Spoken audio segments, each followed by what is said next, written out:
Welcome to the Student Success Podcast. I'm Al Solano, founder of the Continuous Learning Institute, or CLI, a higher education online resource focused on providing community college and open access university educators with practical information on how to get results at their campus.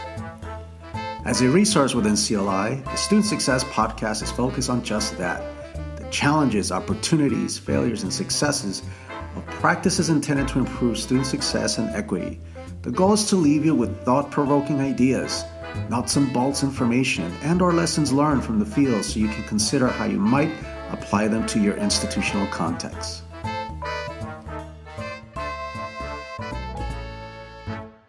For today's podcast, it's a pleasure to have Dr. Darla Cooper, who currently serves as the Executive Director for the Research and Planning Group for the California Community Colleges, also known as the RP Group. She has worked in the community college system for over 20 years, having previously held institutional research director positions at a variety of colleges.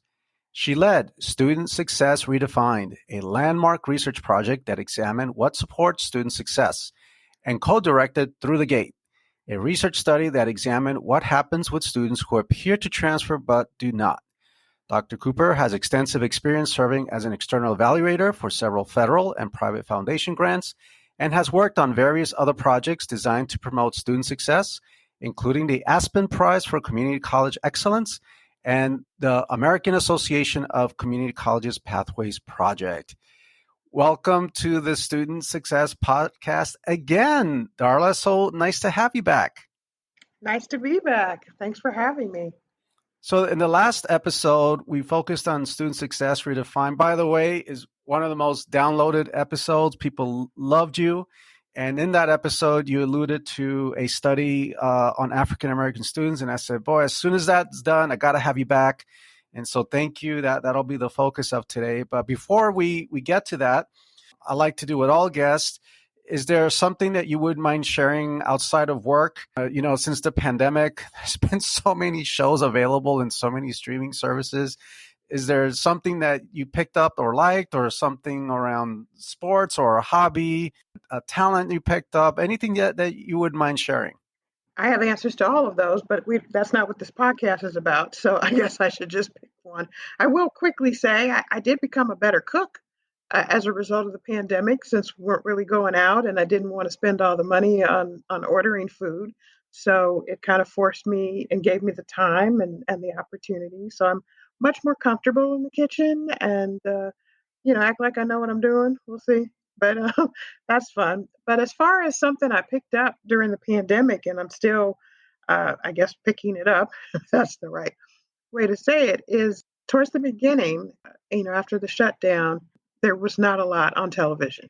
And so, especially in sports, the only sport, or the first sport, I think, that went back online was NASCAR. And it was kind of one of those situations where it's like, well, nothing else to do. But it's on.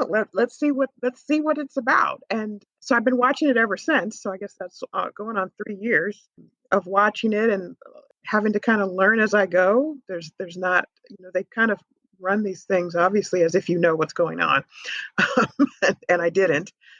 So that's a lot of Googling it, trying to figure out what they're talking about.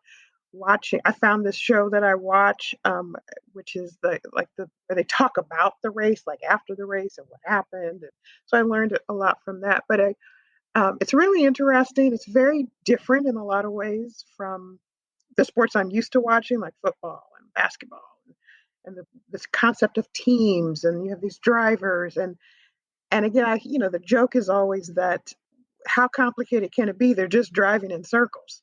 It's actually a lot more complicated than you would think in terms of all the decision making that has to happen, and trying to, you have to make choices, and they're always working on the cars, and different tracks require different cars, different adjustments, and, when to get gas and when to change the tires, and, should you run up front one by one? It's like way more interesting in the strategy. I guess that's really where it kind of come up, because obviously I know about strategy in football and these other sports, but I said it's fascinating, and this is in the drama. There's all kinds of drama during the race, outside the race, the the race car drivers get into fights with each other, physically, sometimes just verbally.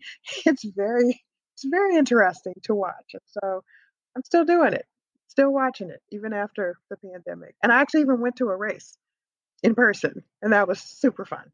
So, and I'm planning to go again. Not sure if people were expecting that from me, but it's yeah, NASCAR. Wow, that is fascinating. This was about maybe 15 years ago. We have a pretty big outside mall here, and they had this NASCAR simulation. It was actually pretty expensive. And I was like, all right, I'm curious, how does this work? So I get in the car, it's a simulation, and you think, just press on the gas. It's like, no. If you do that, you actually can swerve.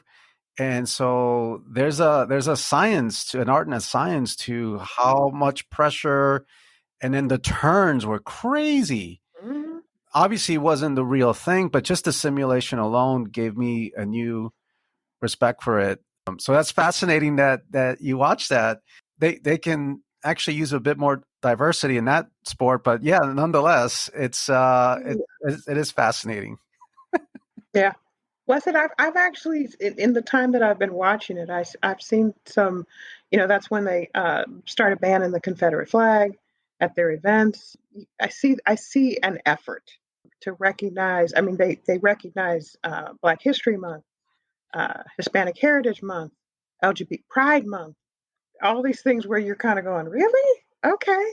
I wouldn't. So I think we've all made assumptions. Those of us kind of on the outside of NASCAR have made assumptions about NASCAR, mostly probably deserved at some point. But they do seem to be trying to go in different directions and be much more open and inclusive.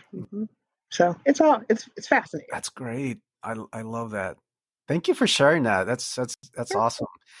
So I want us to unpack the African American transfer tipping point study.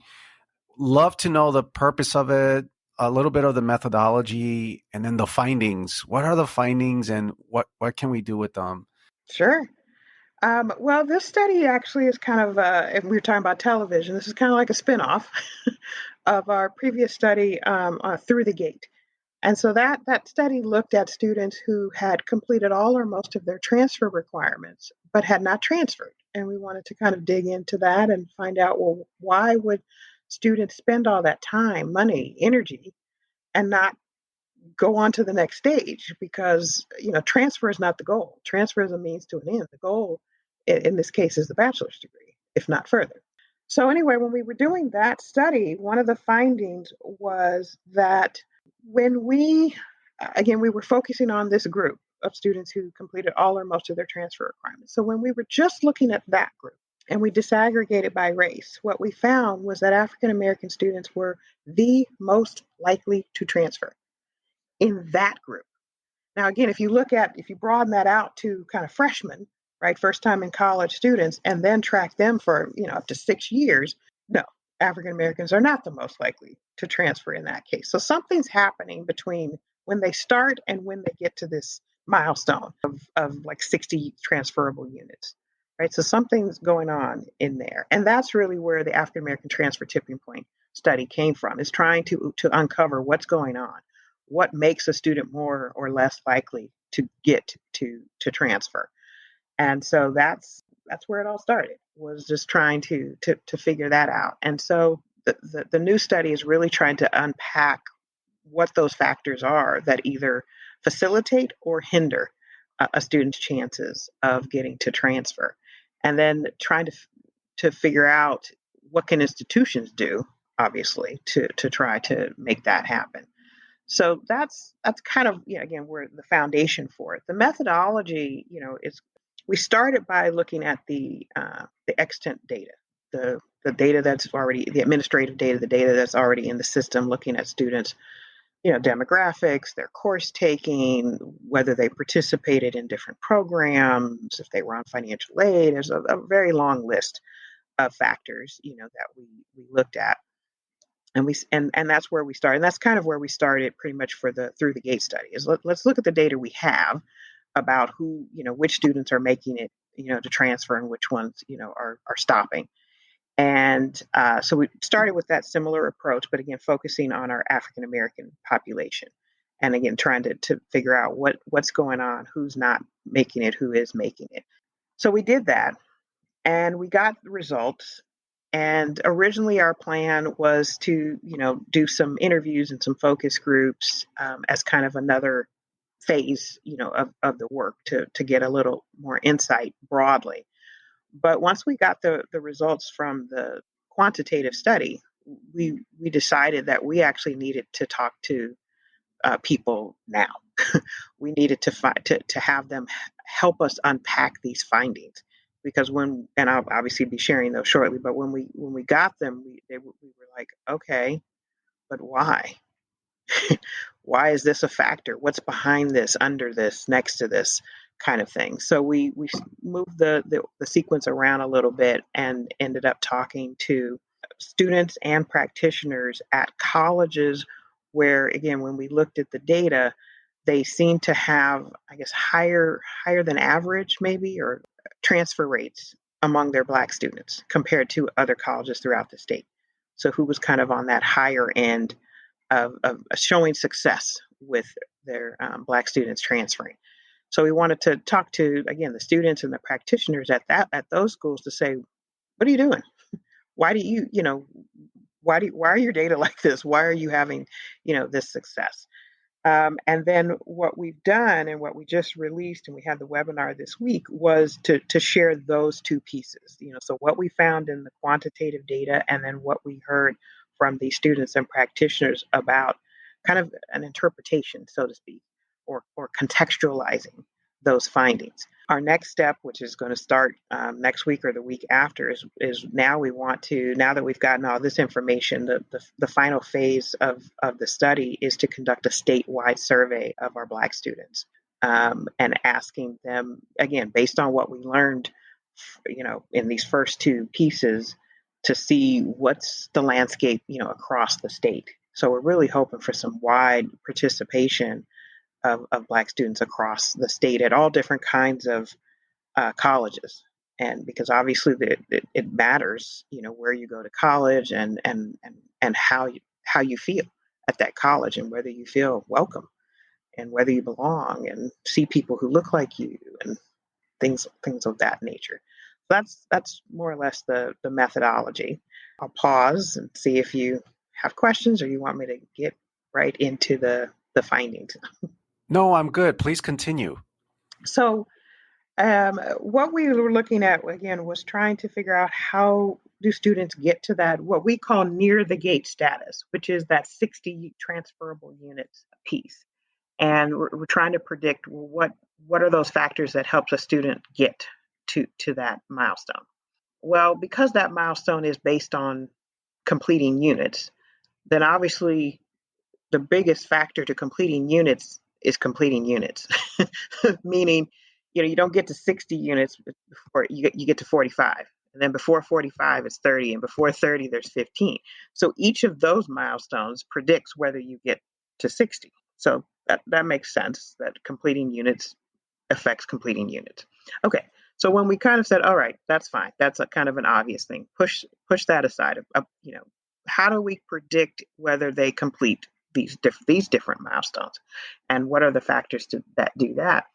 And then we also factored in the issue of time. How quickly are they completing the units? So it's like 15 units in 1 year, to 45 units in 2 years, that kind of thing. So we were looking at that. And then the other piece that came out as a real key predictor was whether a student was ever on academic probation. And I think pretty predictable that the students that were placed on academic probation at some point were significantly less likely to reach those intermediate milestones, and obviously the final milestone there of the 60 units. So I said, okay, units matter, academic probation matters, there's got to be more to it. So when we kind of dug a little bit deeper, when we looked into it, the key factor that came out was whether the student had completed transfer level English and math in the first year. And I'm going to look over here to get my numbers correct. But students who successfully completed both transfer level English and math in their first year were 310% more likely to reach the gate. Yes, that aligns with my experience working with students and the data that I see nationally and also here locally. That first year completing English and math is so critical, and this study is reinforcing that. Mm-hmm.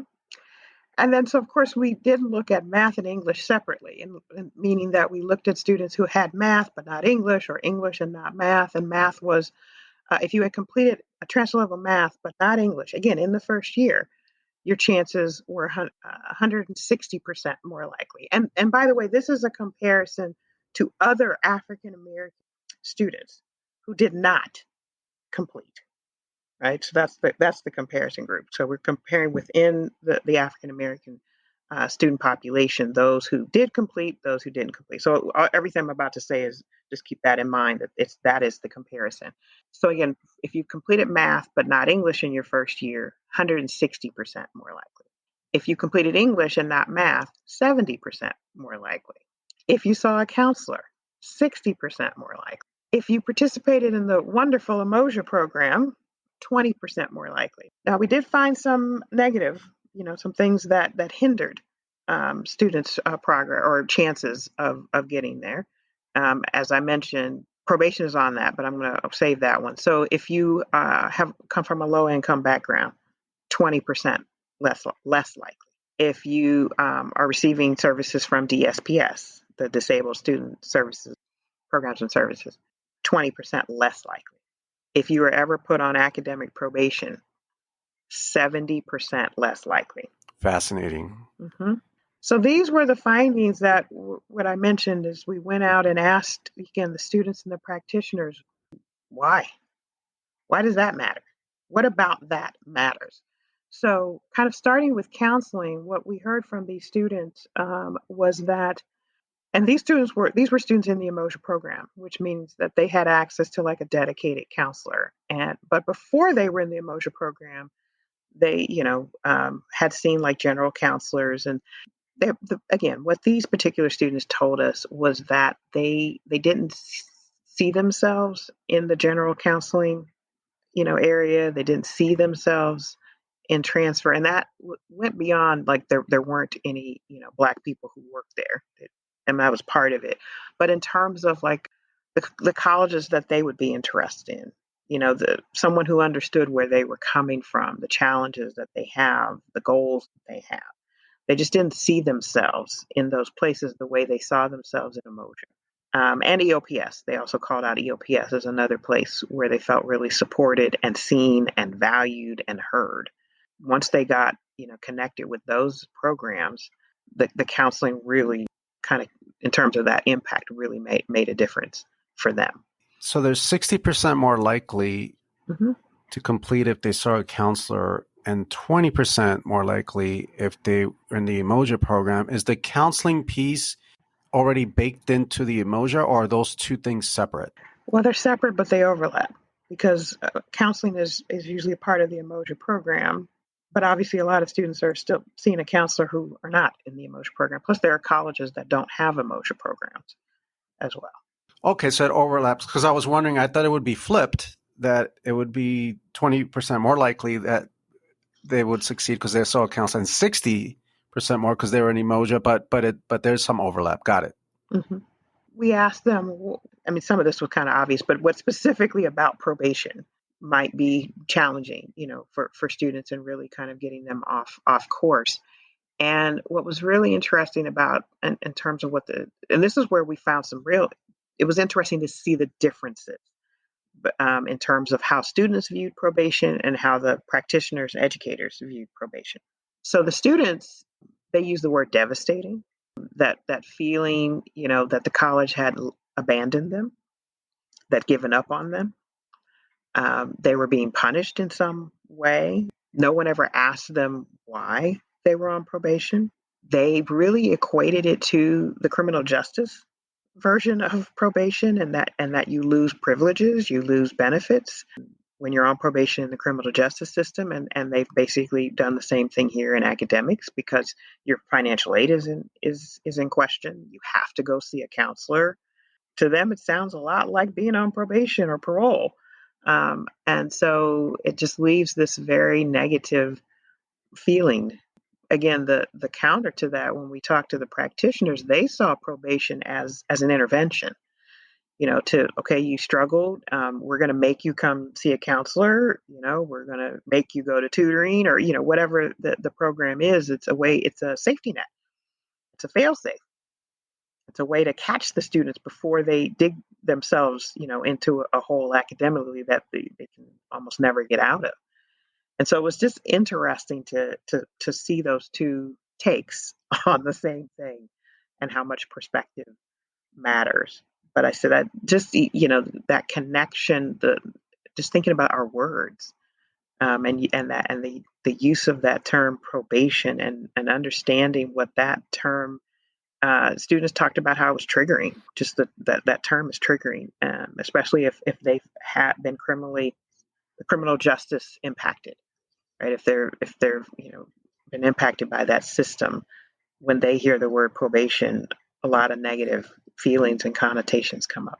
And they weren't asked. That's what a finding that is. Did they happen to come up with another name for it? Did they provide suggestions? And if not, do you have any that now that you've conducted this study?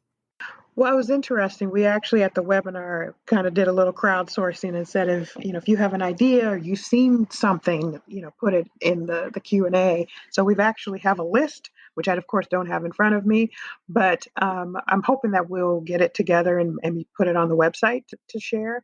But some of the words I remember are warning, notice. So one of the students in the focus group shared how at their school they have some kind of grace period before you get put on probation. They talked about how that felt different, and that there was an opportunity for students to get off probation before getting on probation. So I thought that was an interesting concept I hadn't heard before, about just kind of saying, okay, hello, you're one, okay, what's going on? What's happening? Your grades aren't where we need them to be. How can we help? You're not on probation yet, but you're like one step away from probation. But let's try to help you avoid that. So I thought that was interesting. I actually wanted to, when I have time, to kind of look into that college and see what I might be able to learn about their approach to probation. And when you listed all these different percentages of more likely or less likely, is there anything in that data that we should know about in terms of, for example, Black males, Black females, or those who identify as non-binary? Was there a difference in the data between those groups by any chance? We, of course, based on a lot of other data and the differential between Black men and Black women in education, that was absolutely one of the factors, but it didn't come up. Interesting. Okay. And so I think what that usually means is, it doesn't mean that there's no difference. It means that these other predictors are much more powerful at predicting that success than a student's gender. So it doesn't mean it doesn't matter. It just means that all of these other things are much more predictive. I see. And it's fascinating, this 160% more likely. Again, I've seen this before, and it's I guess it's just reassuring to hear it again, especially for this group, because I just had some meetings. It's been this month and last month, where when I work with campuses, one of the things that they like to do is, check out our course success rates and look at our English and math. And you know what? Nationally, it's not actually horrible. They are in the 60, 70%, right? And then I say, please give me your DFW rates. And they, well, what's that? I said, well, you can define it as drop, fail, and withdrawal. Some of them want to define the D as a grade D, DFW. I said, what? Go ahead, just look at that data. At one school, an HSI, they had approximately, I think it was 30,000 students who were identified as Latino, Latinx, Hispanic, and about over 15,000, that raw number, were DFW. So you think about it, you have this figure of 160% more likely in the African American group if they take math and English, but that account that those that were able to make it. They found a campus that they were able to. I like how Diego Navarro describes this as gravity. They were able to know, they know how to create gravity in the classroom to keep them, to make them feel successful, to do everything they can to help them be successful. So it's always interesting to me to look at success data. Like they're more likely by that, and then I always think about the ones we lost. That just makes me sad. But at the same time, this study is.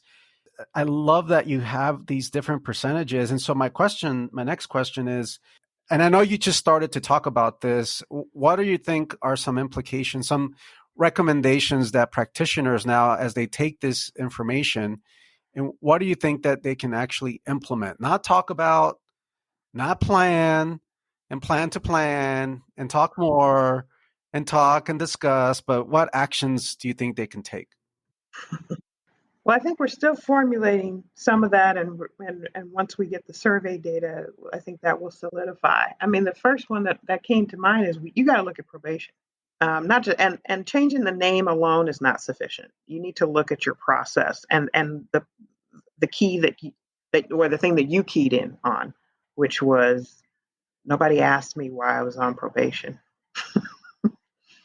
And I don't think that's the case at every college. I've worked with a couple of colleges that have I would guess I would call it maybe a more intrusive probation policy where you do have to see someone and it's geared towards prevention, right? To get the student off probation and prevent them from having troubles again as best you can, right?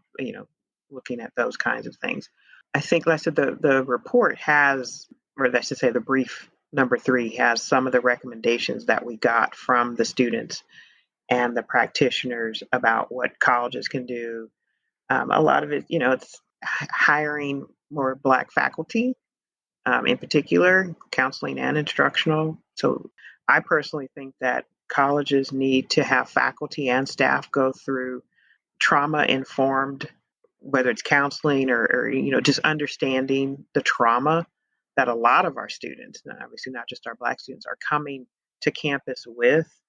It's more culturally relevant pedagogy. It's understanding your own biases and how that affects your interactions with students. I said it's a long a list of things that's just kind of scratching the surface. But I said I'm really looking forward to this, completing the survey and really being able to figure out some of the, especially the policy, looking at the systems that are in place. I mean, I can't help but obviously argue for programs like Emoja in particular, and making sure that those programs have the funding that they need. But one of the the findings is that, and I've in other work I've done, I've seen this happen where, and people will talk about it, that the rest of the campus, right, the rest of the faculty feel like the Black students are the Black faculty and staff's responsibility and not theirs. And that has to stop. Black students are everyone's responsibility, not just the Black faculty and staffs. I mean, obviously, for obvious reasons, the students are going to gravitate towards, people who look like them, people who have backgrounds like them, culture, all of those things. But the students that we talked to also shared about faculty who did not look like them, who had made major differences in their lives, obviously positive. I myself have had, people who did not look like me who played a major factor in my success. So I think it's yes and. Yes, we need more Black faculty and staff, and we need all faculty and staff to feel a sense of responsibility for Black student success. Oh, absolutely. I want that quote in every single campus. That is so true. Many colleges are struggling to create these case management teams, student success teams. I've been doing this work to help campuses with this for a while, and recently some have reached out and said, we're really struggling. What do we do with these? And I said, well, I asked first, well, how many counselors do you have? And then they tell me the number. And then they say, well, and they're going to go into the system so we're going to do interventions and we're going to case management. And I said, well, what does case management mean? And then when I ask each individual in the college, they each have a different definition. So they don't even know what case management, they haven't defined what it is. And then I say, okay, so counselors have already a workload and they're in general counseling. Tell me how they're going to go reach out to students. Are they really going to do the texting and the emailing? And they're like, oh, you're right. No. I said, okay. So you still want to do case management? Yes. Okay. All right. So let's do this. Let's work with the people that you have and let's look at the equity numbers. And what tends to, more often than not, Black students rise to the top in terms of the equity gaps. And I say, okay, if you only have 4 people, maybe 3 success coaches and a counselor can serve as a liaison, because many of them want to do them per their academic and career pathway or meta major, right? One academic and career pathway can have as many, if it's a large campus, as many as 5,000 students for 4 people. So I say, filter out all the students who are part of first year experience, veterans, Puente, et cetera. So you're not sending them more emails and texts. And then once we did that, we still had a lot of students left, like 2,500, probably more. And then I said, now look at your largest equity group. And then when they looked at their Black students, it was roughly like 400. And I said, that's it. That's who you're going to serve. And but what about the other students? I said, you have to work with what you have. I'm an implementer. Okay. I want to make sure that you can implement and not set yourself up for failure thinking that 4 of you are going to be able to serve 5,000 students. That made such a difference, Darla, because now we're actually taking very specific action toward this group that really we need a lot. We got to do all we can to help them. And guess what? If your success coaches are not all, this goes back to your quote. I love it. We like for them to represent, for them to look like this. But if we can't hire enough, it's your responsibility to make sure that helping them be successful. So I just thought I'd share that because a lot of colleges are struggling with these teams and they're setting them up in many ways for failure. And if we just have more equity intentionality, in some regions, it's not Black students, it may be another group. But I just find more often than not, that's the group that we really need to help. So I just thought I'd share that. Well, thank you. No, I agree with everything. The only thing I would probably change in what you said is it's not that they can't hire them. Well, you know what I mean. But I would say until yes, you yes, hire them, and even after you hire them, all students are everybody's responsibility. Period. We don't get to parse them out where these are yours and those are theirs. All of that. But especially those students who don't belong to a program. They're not in EOPS or Moja or Puente or veterans or this or that, whatever it is. It's a huge amount of students who are not in one of or more of the programs that any college has. It's like we need a program for the non-program, whatever that is. But yeah, I think, like I said, that's why I say it's yes and that's why I would change it to until and after. Until you hire more Black faculty and staff, and then even after you do, still everybody's responsibility. It should just be part of the culture.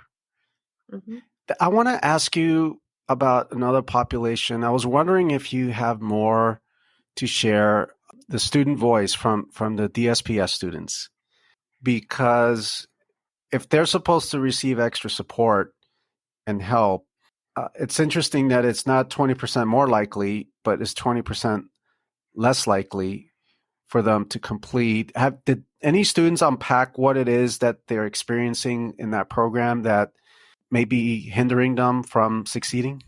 Well, I don't think I would characterize it as if the program is the problem. I think, having a disability is more challenging, and maybe without the program, that number would be higher. Ah, got it. right? Instead of 20% less likely, they might be 70% less likely. Got it, Darla. The reason I mentioned that, and this is anecdotal, is that obviously not all faculty like this, but I've seen how many students have had to do accommodations, and the accommodations weren't really done, or faculty gave not some, not all, right? I don't want to say that all but they gave them actually a hard time about it. Mhm. They they didn't make them feel welcome. That I get it, and or they messed up the accommodation, and then on top of that they still took off points because they took longer to turn something in. So I didn't know if any of that came up, but I think you have a really good point. It could be worse. Probably would be worse without that the services. Mhm. I did want to circle back about your question about the recommendations. So like I said, it's a variety of recommendations, but a couple more I want to kind of point out. And again, they're not. Again, I think we still have to figure out what the actions are around these. There's more work to be done. I want to go back to the key finding about transfer level English and math, and that being, kind of like the most predictive after completing units, but both of those things, whether you're completing units, whether you're completing transfer level English and math, happen in the classroom. Mm-hmm. And so that means to me, I think to others, that faculty in the classroom matter. Absolutely. That what they do in that classroom matters, and whether students are able to pass their classes and English and math depends heavily on that teacher in the classroom. And so one of our points is that instructional faculty, if you're not clear on how you impact a student's transfer journey, this is how. Because I said they have to earn those units, they have to complete those requirements in your classes. And if there's one of the students was mentioned, like there's a quote, I think in one of the briefs, where the quote starts off, well, after the third time I took it, and I said, regardless of what she said after that, it was kind of like the fact that she had to take it English three times before she found a professor that could kind of help her, matched her, cared about her, and helped her succeed. And then I think there was another student who talked about the problems with math, and that getting if you want to think about the right teacher, it's not about good teachers, bad teachers, but right for you, right for your learning, right for what you need, in term to be successful. That's kind of what came up. But I said it was just interesting to hear the students talk about the teachers who made all the difference in a positive way. They credit them for the success. They got me through, that kind of thing. And the teachers that they saw as obstacles, in their way of getting to their goal. So really emphasizing how important the classroom is, the classroom experience. So I'm hoping we'll get that a little bit more with the survey, and trying to again to kind of see what is that broad thing. Because again, we just talked to a few students, but I connected the transfer level English and math to the faculty. That's the connection I saw. Oh, absolutely. I have coached a few inquiry and action teams specifically in math. We did a mini study. We looked into math faculty's grading practices. And what we learned from it, we kind of knew this already, but it was so great to see it in the data. And what we learned is essentially it's a lottery for students, because we found that the same student performed the same, but had one faculty member had different percentages, had different policies of what you can drop and all that. That the difference in the grades for those two sections, it was a difference between a B and a D. And then when we took this data to the department, as you can imagine, the conversations were very rich. Everything from, that faculty, they're just easy. Mm-hmm. That's the first thing they go to. The first thing they go to. And it's my academic freedom. I can, this is the way I'm going to keep doing it, because if I don't do it this way, then I'm not preparing them for class. And I'm like, well, they're not moving to the next class because of you. Anyway, but it was really fascinating to just have that discussion around the data, that it really is a lottery for students. In the same way, I've learned over the years, don't have a student deficit mindset. I tell faculty, continually improve your craft, work on what you can control. And then I learned over the years to also don't have a faculty deficit mindset, because I've learned that it's not their fault, actually. We did a miserable job of teaching them. So the graduate school said, hey, you're a content expert. Never mind anything about equity or teaching. So, and then they learn from how they were treated and how they were graded, and they're just passing on those practices, right? So it's relearning, but getting people to relearn, as you know, it's very difficult. And over time, they just got to try new things, and they're not always going to succeed, but they keep trying until they see a difference in what those changes, even those subtle changes, can make a big difference in student success. Professors, community college, university, whatever it is, higher education, there is no requirement to know how to teach. There's an assumption. It's built on this. The system is built on the assumption that if you are a subject matter expert, you can teach it. If you know it, you can teach it, which is very disrespectful, in my opinion, to the art and science that is teaching. And that, there's probably lots of things I know, but I couldn't teach them, right? And I think that for some reason, adults don't need teachers, I guess. I'm not sure what that is, and where that's coming from, but it definitely doesn't fit our current, or even the last 20, 30, 50 years of higher education. The other thing I was just going to comment on, in terms of when you're dealing with faculty and that response of the easy teacher. And so I always want to, the data is, and you mentioned it, how do they do in the next class? And so, yeah, if the teacher is just passing people, right, just to pass them, then it would show up in the next class as failures, that they weren't adequately prepared for that class. So if they are passing that next class, then that counteracts that argument. And then you mentioned the other piece, which is, how many of your students aren't making it to the next class because they can't get out of your class? They can't pass your class. So I think the looking at that, and it's not even just like the next class in the sequence, but also just looking at the future, like, do they come back to school? How do they do in their other classes, after taking this class? So for example, I know years ago at one of the colleges where I worked, I did a study that looked at the difference, of students who had taken like the transfer level English and those who hadn't, and how well they were doing in classes that had heavy writing requirements, so mostly in the social sciences kind of area. And it was, interesting to kind of look at that. But that means that that's a possibility. So it doesn't have to be, English 1, English 2, English 3, that kind of thing. Same thing with math. How are they doing in physics? How are they doing, in these other places where the, math or the logic, or, there's some kind of a connection. It doesn't always have to be, from class 1 to class 2 to class 3. It's, hopefully you're giving them some foundational skills as well that can apply in other classes. I don't know if you saw that article in the New York Times, how a group of students, grant you it's a 4-year, but a group of students revolted basically against a chemistry instructor because his philosophy is, I'm here to weed out students. And I actually have posted a quote. I posted, weed out and rigor are terms often used to hide behind shitty teaching. Or bias. And that's what was happening. The students had enough. Oh, and bias, absolutely. And it's really just interesting to me how we have these open access institutions, community colleges, which is beautiful, right? It shouldn't be felt like a burden to teach these students, but a privilege. And so we got to up our game.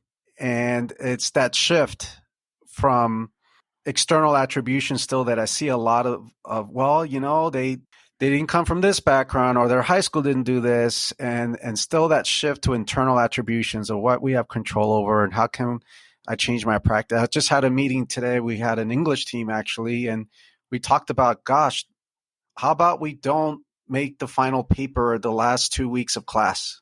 Can we just chunk up that 20-page paper and help them be successful? Do the intro the first 2 weeks, the body the next, right? Give them opportunities to reflect, to learn, and then they put it all together. So I think, again, because we just inherit a lot of practices, antiquated practices, and you're right about the biases. It all contributes to all these success rates, right? Where do students spend most of the time when they're in college? The classroom. Thank you so much for sharing about this study, Darla. As we begin to wrap up, are there any other nuggets here from the study, other recommendations that you would like to share? Well, there's at least one other, which is about leadership and how important that is to have that support, especially at the top. You have to have leadership that really, cares about and kind of puts their money where their mouth is about Black student success. And I said, and that's something that came from the colleges, that we interviewed, is they kind of mentioned the important role of that leadership at the top, but also in the middle, also, throughout the institution. And it's that ownership, right, of student success, and that we all play a part of that. I think the other commitment related to leadership is making sure people feel like they're welcome, that they belong on that campus. Recognizing their culture, their experiences, understanding that those may be different for different students. Making sure that you are celebrating your students, who they are, where they come from, and also their successes that they achieve. Making sure of all of that, and then making sure you're looking at the data.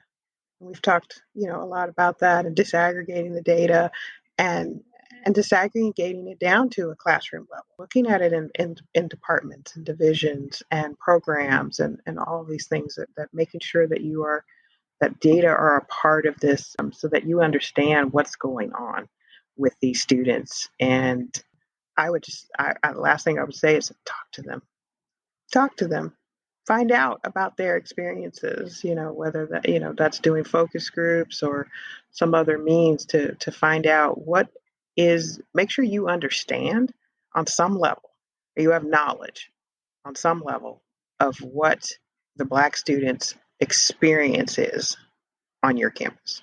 I'm so fortunate I get to work with a lot of presidents. It's so difficult, I notice, especially for Black female presidents or females of color who are in their work to push, to nudge what you're talking about, they get beat up so bad. I wish there was a support group for them. I wish more people would speak up at board meetings to support. I wish more people would speak up at committee meetings, because they get beat up. And so leadership is important, but I've just seen so many of them step up, and what a fight it is. And they struggle, but they're so brave, and they put on a good face, but behind the scenes, you're a human being. And when people lack that kind of kindness towards you over time, it's just hard. So I just hope that it's not only about obviously this is a study about African-American students, but we got to remember our African-American leaders and these institutions and how they're often treated. We got to do all we can to support them and help them be successful. Absolutely. You won't get an argument from me. I do not want to get into an argument with Darla, because I would lose that one in a heartbeat. Thank you. Go ahead, Darla. I was going to add one more thing that came out of the study this is not Black student transfer success is not the sole responsibility of the community colleges. Obviously, a lot of that is on them, because that's where the students are there. But the universities have to step up as well and recognize the role that they play in not just, once the student gets to the gate, but helping the student get to the gate, helping them understand. And that's a lot of, what we learned in Through the Gate. But having those partnerships, and then one idea I saw actually outside of California, which may be something people, programs can start to think about, is some kind of, they called it articulation. We might call it more of a warm handoff. If the student is in Emoja or EOPS or some kind of program, is there a way to hand them off to a program at the university. Because we hear from a lot of students, and some students, are afraid to transfer because they know it's not going to be the same, and it's much bigger, and I'm going to be a much more of a minority than I already am, and how am I going to I'm not going to be able to build this same community, and I'm not, and so they can get very apprehensive and anxious, about that, and a lot of, sometimes they still go, and then they end up leaving or dropping out because of that. And so I wonder if there's a way to make those connections between the programs so that the students go from this program to this one, so they have this much more seamless, way through, successfully navigating through the community college into the university and through the university.